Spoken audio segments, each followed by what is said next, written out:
Hello children, welcome to my English class. Today we would learn the figure of speech of the poem Life. What is the role of figure of speech in the poem? Figures of speech are a very important method of communication in our society. They specify between different shades of meaning and give more accurate descriptions. Some examples of common figures of speech include the simile, metaphor, pun, personification, hyperbole, understatement, paradox, and oxymoron. Now, how do you identify the figures of speech? A figure of speech is a word or phrase that possesses a separate meaning from its literal definition. It can be a metaphor or simile designed to make a comparison. It can be the repetition of alliteration or the exaggeration of hyperbole to provide a dramatic effect. Let's see the poetic lines of the poem Life. Not hurrying to, nor turning from the goal. What literary device is used here? Pick out the alliterated words in these lines. Now, for the first A question, couplet is used in this poem.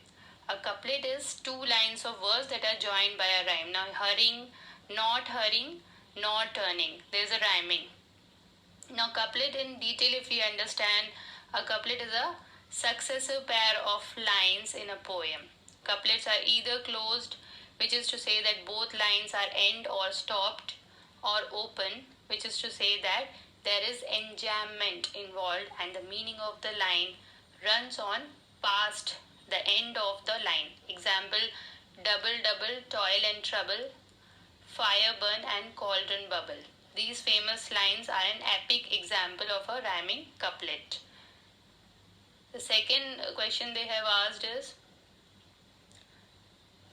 the alliterated words. Alliterated words is forward, face, first line.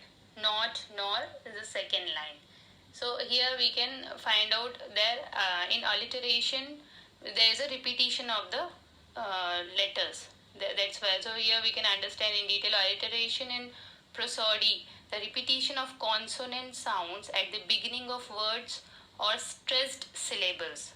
Sometimes the repetition of initial vowel sounds is like Peter Piper picked a peck of pickled peppers. In the whole sentence, we can see the word is starting from the same letter, that is P.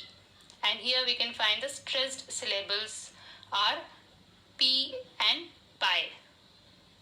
So we can easily find out alliteration is because the lines from which letter it is starting, we can underline and find out the alliteration. Question number 2. So let the way wind up the hill or down. What is the figure of speech used here? So answer is personification. The way is personified as a human. It takes up the hill or down. Personification is often found in literature and poetry to help human readers relate to non-human subjects. For example, my house is a friend who protects me. Here we are comparing house as our friend. The moon played hide and seek with the clouds. Again, moon has been compared to clouds. So if such comparison is there, we name it as personification. The third question is, my heart will keep the courage of the quest and hope the road's last turn will be the best. What is the literary device used here? Again, there is a rhyming words are there, quest and best. So if we have this type of joined rhymes, we call it as couplet. Couplet is the literary device used here. We already discussed in the first question. It is the two lines of verse that are joined by a rhyme. Let me but live my life from year to year with forward face and unreluctant soul, not hurrying to, nor turning from the goal. Not mourning for the things that disappear. Identify the rhyming scheme at the given lines. Now here we can see year, soul, goal, disappear. In the first and the last line, we can see year and disappear are rhyming. Soul and goal are rhyming in the second and third line. So that's why the rhyming scheme is A, B, B, A. Now to understand it clearly, rhyming rhyming scheme is a poet's deliberate pattern of lines that rhyme with other lines in a poem or a stanza. The rhyme scheme or pattern can be identified by giving n words that rhyme with each other the same letter. So, like this, if we'll find the rhyming scheme, we can see here is year disappear are rhyming same, and that is first line and last line of a stanza.